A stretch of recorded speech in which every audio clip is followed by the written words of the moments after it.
In the shadowed corridors of human psychology, where ambition meets vulnerability and power dances with submission, there exists a battlefield more treacherous than any political arena Machiavelli ever described.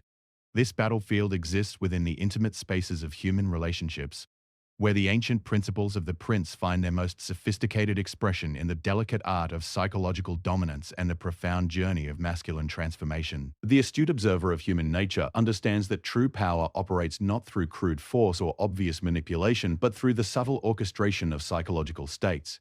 When we examine the dynamics of female dominance through a Machiavellian lens, we discover not merely tactics of control, but a sophisticated architecture of influence that reveals fundamental truths about human nature, desire, and the transformation of the masculine psyche. Yet this examination serves a dual purpose. For while we dissect the mechanisms by which one personality can come to dominate another, we simultaneously uncover the path by which a man might transcend his weaker self, emerging not as a victim of such influences, but as an individual so internally fortified that external manipulation becomes impossible. The man who has conquered his own weaknesses becomes unconquerable by others, for he has already faced and defeated his greatest enemy, himself. The first stage, the subtle art of recognition and seduction. The master tactician understands that all conquest begins with reconnaissance. In the realm of psychological dominance, this translates to the sophisticated ability to recognize and catalog a target's vulnerabilities, desires, and unconscious patterns. The woman who would exercise true dominance does not begin with demands or obvious displays of power. Instead, she begins with the far more dangerous weapon of understanding. Consider how this process unfolds in the intimate theater of human connection. The skilled practitioner of influence begins by presenting herself as the solution to needs the target may not even consciously recognize. She becomes simultaneously the mirror that reflects his deepest fantasies and the void into which his insecurities can safely be projected. This is not the crude manipulation of obvious seduction, but rather the sophisticated art of becoming psychologically indispensable. The recognition phase operates through careful observation and strategic vulnerability. She reveals select weaknesses of her own, not genuine vulnerabilities that would compromise her position, but calculated disclosures that encourage reciprocal revelation. A man, believing himself to be the stronger party in this exchange, begins to share his fears, his unfulfilled desires, his secret shames. During this phase, the traditional masculine ego is simultaneously flattered and subtly undermined. She appears to submit to his preferences while actually gathering intelligence about his true nature. When he expresses a desire for control, she yields in ways that make him feel powerful while actually revealing the specific nature of his need for dominance. When he displays insecurity, she offers comfort that makes him dependent on her validation while cataloging his exact pressure points. The seduction element of this first stage operates not through sexual manipulation alone, but through the more profound seduction of being truly understood. She creates the intoxicating experience of being seen completely, strengths and weaknesses alike, and accepted without judgment. This acceptance becomes addictive. For most individuals spend their lives hiding their true selves from others. The man who experiences this complete acceptance begins to crave it, and in that craving the first seeds of dependence are planted. The psychological mechanism at work here mirrors what Machiavelli observed about political loyalty. People become most attached to those who have the power to harm them, but choose not to. By demonstrating her complete knowledge of his vulnerabilities while simultaneously offering protection from judgment, she establishes herself as both potential threat and necessary ally. The target begins to perceive her not merely as desirable, but as essential to his psychological well-being. This stage requires extraordinary patience and self-discipline from the practitioner. There is a constant temptation to move too quickly, to leverage newly discovered vulnerabilities for immediate gain. However, the master understands that premature exploitation will cause the target to retreat and rebuild his defenses. Instead, this intelligence must be allowed to accumulate while trust deepens and psychological dependence grows organically. The success of this first stage can be measured not by what the practitioner takes from her target, but by what he voluntarily gives. When a man begins to seek her approval for decisions, to confide insecurities he has never shared with others, to modify his behavior in hopes of pleasing her, even in small ways, the foundation for deeper influence has been established. He has begun to define his sense of self-worth partially through her eyes, and this shift in his internal reference point marks the transition to the second stage. Throughout this process, the skilled practitioner maintains what appears to be equality in the relationship. She may even defer to his preferences in obvious matters, creating the illusion that he retains control over the relationship's direction. This apparent deference serves multiple purposes. It prevents defensive reactions that might arise from feeling manipulated. It reinforces his sense of masculine authority, and it disguises the gradual shift in actual psychological power that is occurring beneath the surface. The man experiencing this stage often reports feeling more understood and accepted than ever before in his life. He may describe the relationship as uniquely fulfilling, as if he has found someone who truly gets him. This subjective experience of connection and understanding is genuine from his perspective, even as it serves the practitioner's strategic objectives. The most effective influence is that which the target experiences as beneficial to himself. As this first stage reaches its conclusion, the target has become psychologically invested in maintaining the relationship and the unique form of validation it provides. He has shared secrets and vulnerabilities that exist nowhere else in his life, creating a form of psychological intimacy that would be difficult to replicate elsewhere. The practitioner has become not merely a romantic or sexual partner, but the keeper of his hidden self, a role that carries immense psychological authority. The transition between the first and second stages is marked by a subtle but crucial shift. The target begins to actively seek ways to please the practitioner, rather than simply enjoying her efforts to please him. This reversal occurs so gradually that it often goes unnoticed by the target himself. He may rationalize these new behaviors as natural relationship development or as expressions of deepening affection. In reality, they signal that the psychological foundation for more explicit forms of influence has been established. The second stage, the graduated transfer of authority. Having established psychological intimacy and emotional dependence, the practitioner now begins the delicate process of converting this influence into explicit authority. This stage requires exceptional sophistication, for the transition must feel natural and even beneficial to the target. The art lies in making submission feel like empowerment, control feel like freedom, and dependence feel like strength.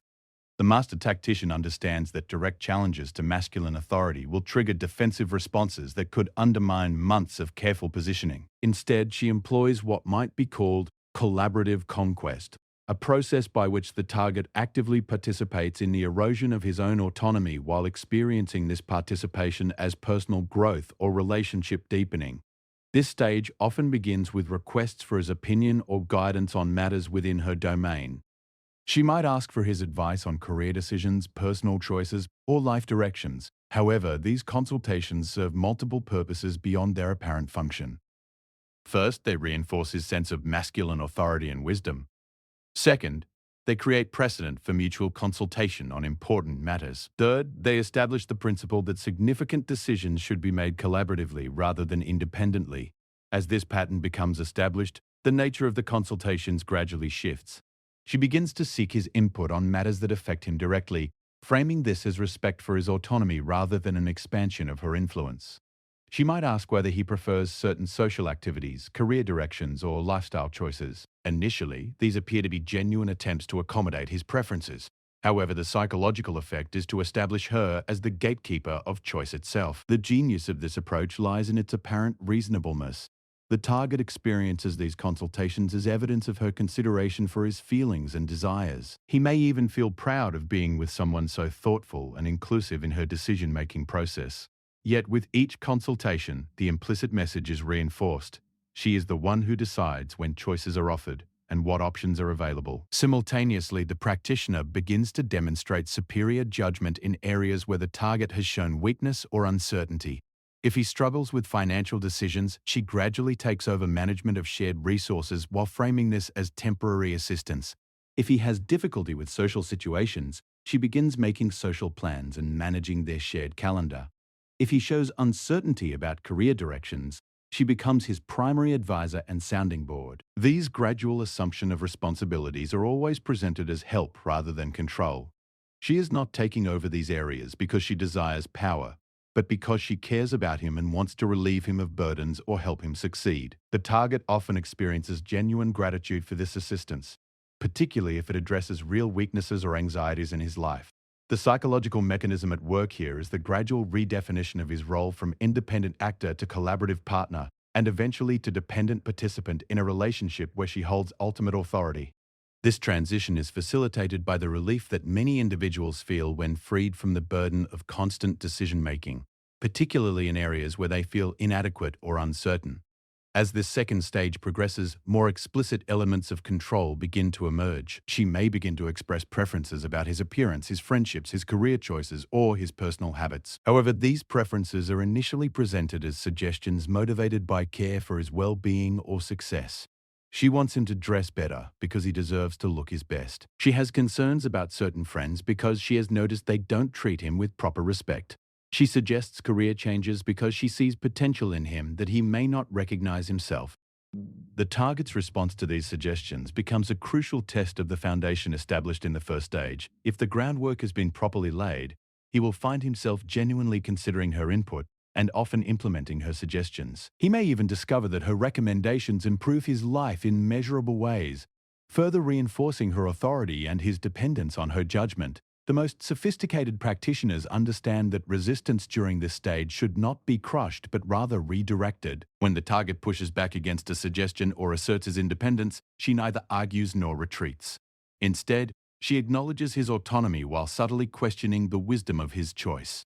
She might express disappointment not in his decision, but in his apparent disregard for her insights or concerns. This approach transforms his assertion of independence into a potential betrayal of their intimacy. The psychological pressure created by this dynamic is considerable. The target finds himself caught between his desire for autonomy and his need to maintain the unique form of understanding and acceptance that the relationship provides. Choosing independence risks losing something he has come to value more than freedom itself.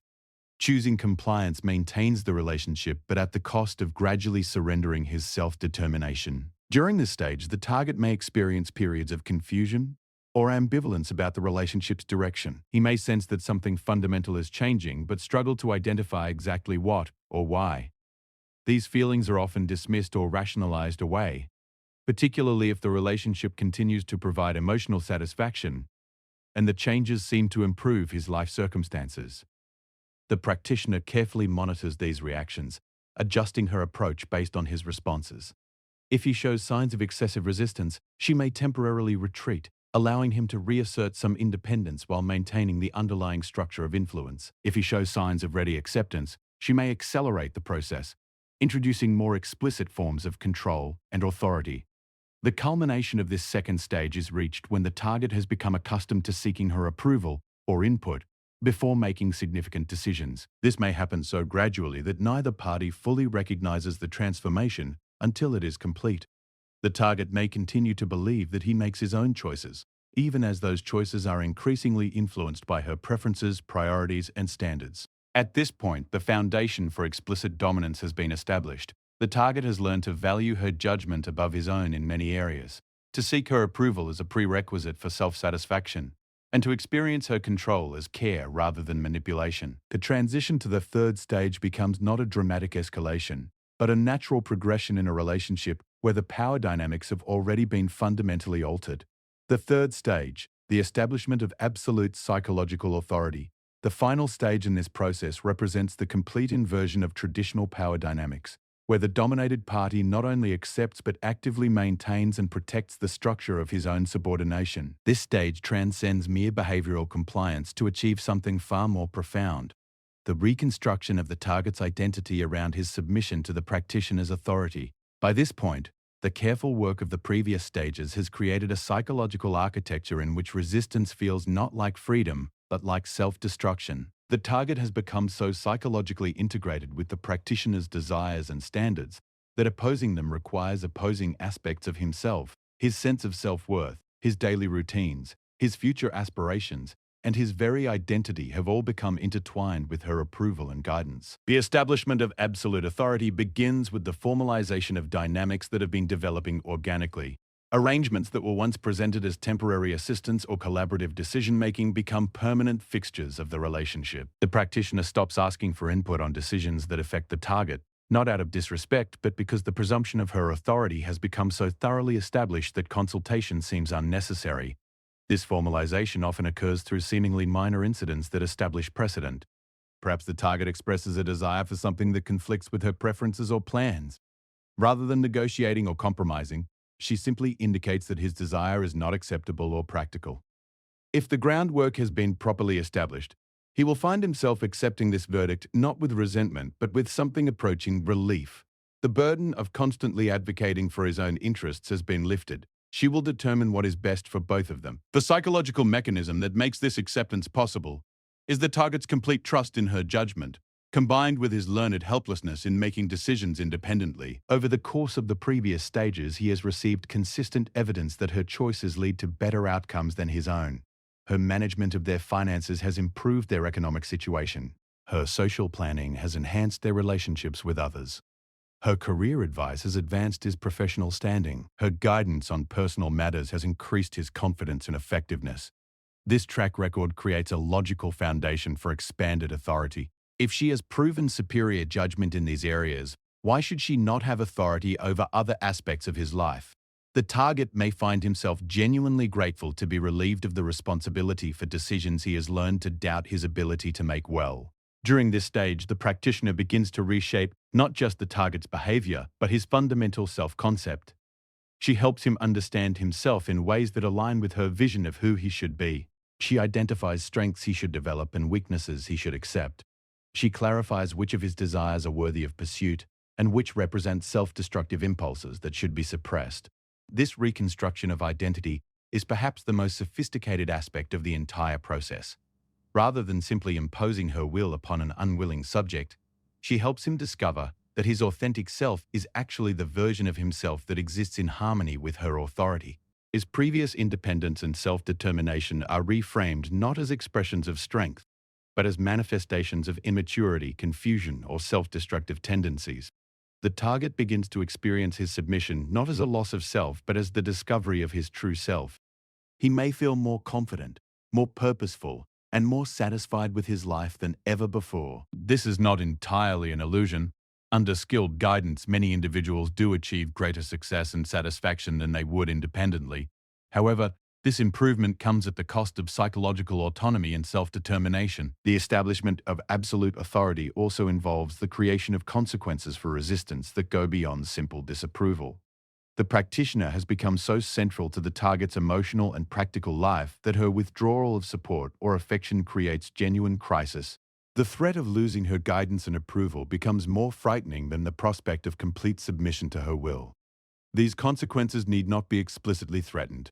The target understands intuitively that his access to the relationship's benefits depends on his continued compliance with her authority. Resistance risks not just conflict, but the potential loss of everything the relationship has come to represent: understanding, acceptance, guidance, and a sense of identity and purpose. At the height of this stage, the target may find himself actively defending the very system of his own subordination. When friends or family express concern about changes in his behavior or the apparent imbalance in his relationship, he responds not with doubt but with explanation and justification. He explains how much his partner has helped him grow, how much better his life has become under her guidance, how grateful he is to have someone who cares enough to provide such careful direction. This defense of the system is not mere rationalization. It represents a genuine belief system that has been carefully constructed over the course of all three stages. The target truly believes that his submission represents growth, maturity, and the expression of love, rather than the surrender of autonomy. His psychological integration with this belief system is so complete that challenging it would require dismantling his entire sense of self. The practitioner who has successfully guided a relationship through all three stages has achieved something that goes far beyond simple dominance or control. She has created a voluntary psychological dependency that is self-reinforcing and self-protecting.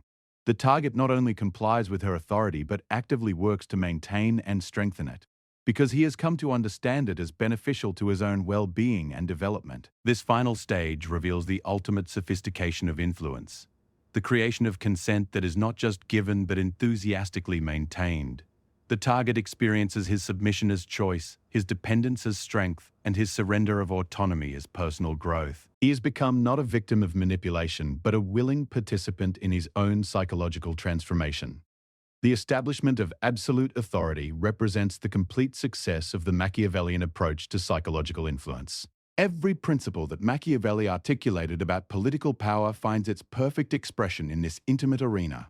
The importance of being both feared and loved, the necessity of controlling the perception of choice while determining its substance, the value of making subordinates feel protected rather than oppressed, and the ultimate goal of making one's power appear not just legitimate but beneficial to those who submit to it. Yet this very success points toward the profound vulnerability that such systems create, not in the dominated party, but in the architect of dominance herself. For the woman who has constructed such an elaborate system of control has also created her own prison. She must constantly maintain the performance of superiority, constantly provide the guidance and direction upon which her authority depends, constantly manage the psychological state of someone who has become entirely dependent upon her judgment and approval. The antithesis, the destruction of the weak self and the birth of the unconquerable. Having examined the sophisticated architecture by which one human being can come to dominate another psychologically, we must now turn to its antithesis, the process by which a man can so thoroughly master his own weaknesses that external manipulation becomes impossible. For the individual who has conquered his internal enemies cannot be conquered by external ones, no matter how skilled or sophisticated their approach. The path to this invulnerability begins with a fundamental recognition that must be both intellectual and experiential. Every external form of control depends entirely upon internal weaknesses for its effectiveness. The woman who successfully dominates does so not through superior strength but through the exploitation of existing vulnerabilities, insecurities, and dependencies. Remove these internal weak points and the entire architecture of external influence collapses. This recognition leads to a paradoxical truth that Machiavelli understood in the political realm, but that applies equally to personal transformation. The greatest enemy of any individual is not external opposition, but internal weakness. The man who fears judgment more than death can be controlled through the threat of social rejection. The man who craves approval more than autonomy will surrender his freedom for validation. The man who depends on others for his sense of identity will inevitably find that identity is shaped by those upon whom he depends. The process of destroying these internal vulnerabilities requires a form of psychological warfare that is more demanding than any external battle, because the enemy knows all of one's strategies, weaknesses, and points of retreat. The weak self does not surrender willingly. It fights for its existence using every tool of rationalization, distraction, and self-deception available to the human mind. The first campaign in this internal war targets the fundamental human need for external validation. Most individuals derive their sense of self-worth primarily from the opinions, approval, and acceptance of others. This dependency creates a system of psychological leverage that can be exploited by anyone skilled enough to understand and manipulate it. The man who needs to be seen as successful, attractive, intelligent, or worthy is vulnerable to anyone who can credibly threaten or promise to influence these perceptions. The destruction of this dependency requires developing what might be called internal sovereignty, a sense of self-worth that is generated internally and validated through one's own standards rather than external approval. This is not mere self-confidence, which can be shaken by external events, but something deeper, a fundamental indifference to the opinions of others that comes from having developed one's own internal system of value and meaning. This internal sovereignty cannot be achieved through positive thinking or motivational techniques.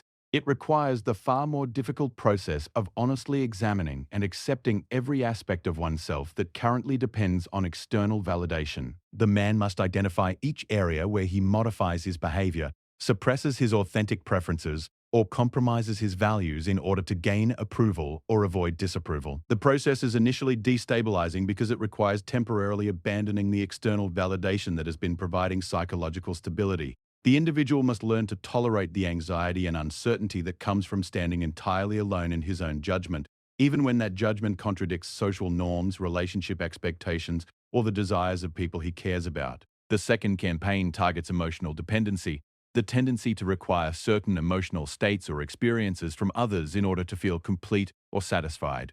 The man who depends on others to make him feel understood, appreciated, loved, or important has created multiple points of vulnerability that can be exploited by anyone willing to manipulate his access to these experiences. The elimination of emotional dependency does not require becoming emotionally cold or detached.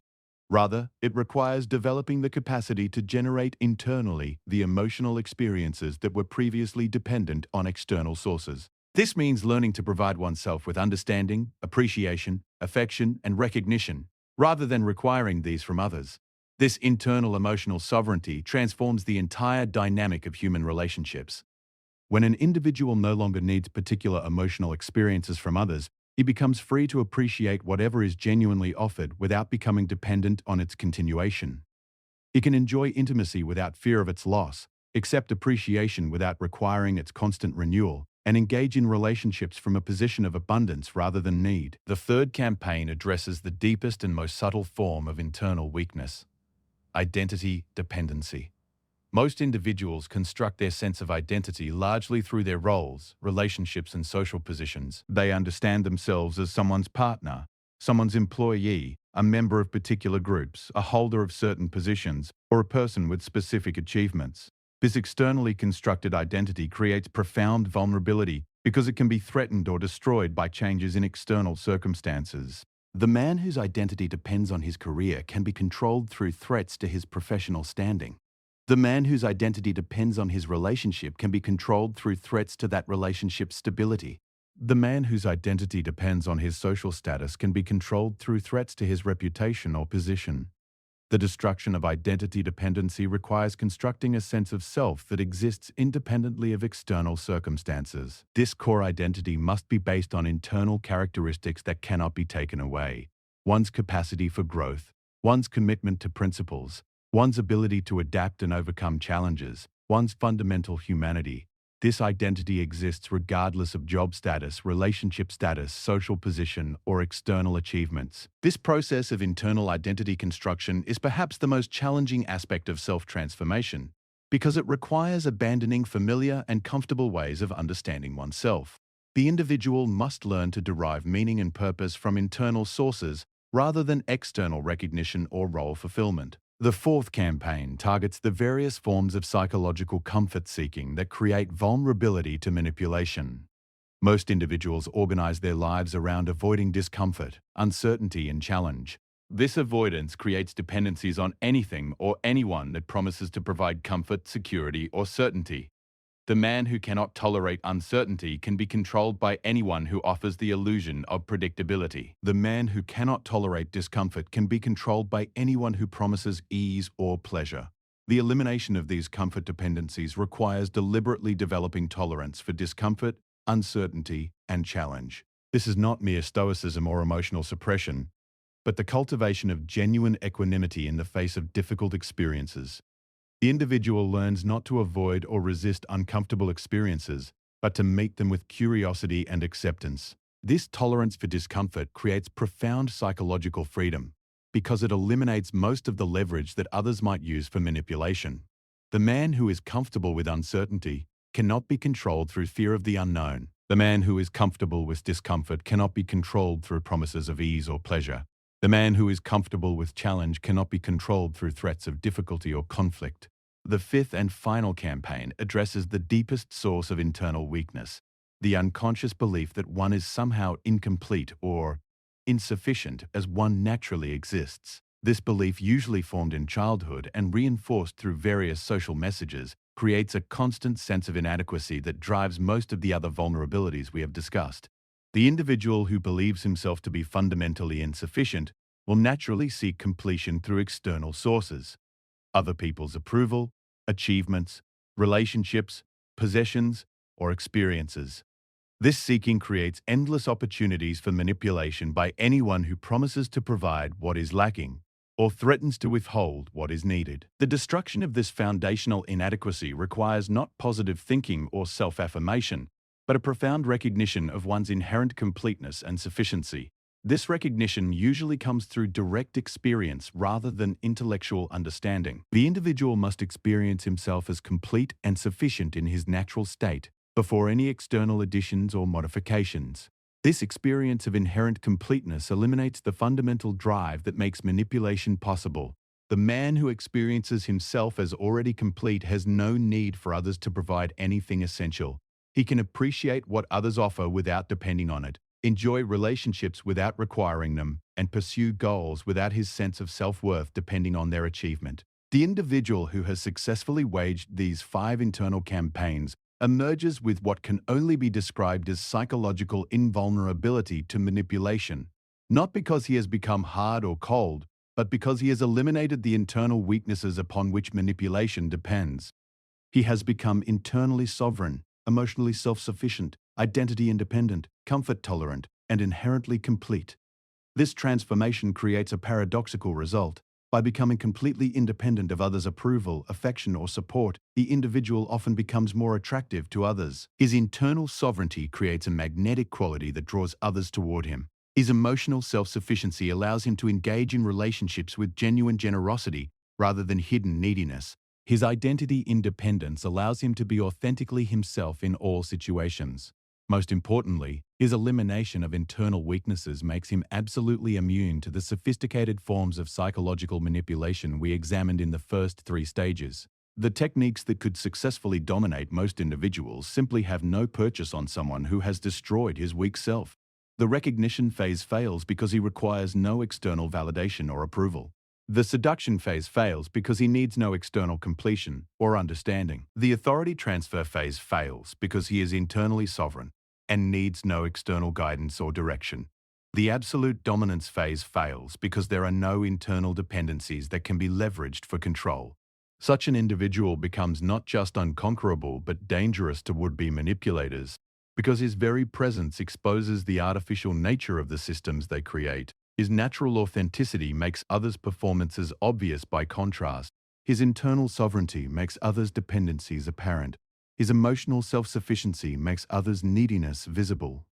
The man who has destroyed his weak self cannot be dominated by others because he has already conquered the only enemy capable of defeating him: himself.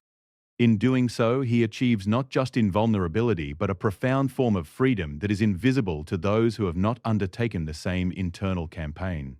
He becomes living proof that the elaborate systems of psychological control that govern most human relationships are not inevitable features of existence, but optional constructions that depend entirely on internal weakness for their maintenance. This freedom, once achieved, reveals the ultimate irony of the human condition. The very qualities that make individuals most attractive to potential manipulators, sensitivity, emotional availability, desire for connection, need not be abandoned to achieve invulnerability. Rather, they can be maintained and even enhanced once they are no longer driven by internal neediness and dependency. The unconquerable man can be sensitive without being manipulatable, emotionally available without being vulnerable to control, and deeply connected without being dependent. He offers these qualities as gifts freely given rather than as responses to manipulation or as attempts to meet his own unmet needs. In this way, the destruction of the weak self serves not just the individual who undertakes it, but everyone with whom he subsequently interacts. His presence becomes a form of liberation for others, demonstrating that authentic connection and genuine intimacy are possible without the elaborate systems of psychological manipulation that characterize so many human relationships. The man who cannot be destroyed by others because he has already destroyed his weak self becomes a force for transformation in the world, not through preaching or teaching, but simply through being an example of what becomes possible when internal sovereignty is achieved. His very existence challenges others to examine their own internal dependencies and consider whether the systems of control they maintain or submit to are truly necessary for human connection and fulfillment. This represents the highest form of power that Machiavelli could never fully articulate in his political writings, the power that comes not from controlling others, but from having achieved such complete self-mastery that one becomes naturally unconquerable. It is a power that threatens no one, because it seeks to dominate no one, yet it is absolute in its effectiveness, because it cannot be overcome by any external force. The journey from weakness to invulnerability, from manipulation to sovereignty, from dependence to self-sufficiency, represents the ultimate human transformation. It is the death of the weak self and the birth of the unconquerable spirit that lies dormant within every individual, waiting to be discovered through the courageous process of internal warfare and self-mastery that few are willing to undertake, but all are capable of achieving.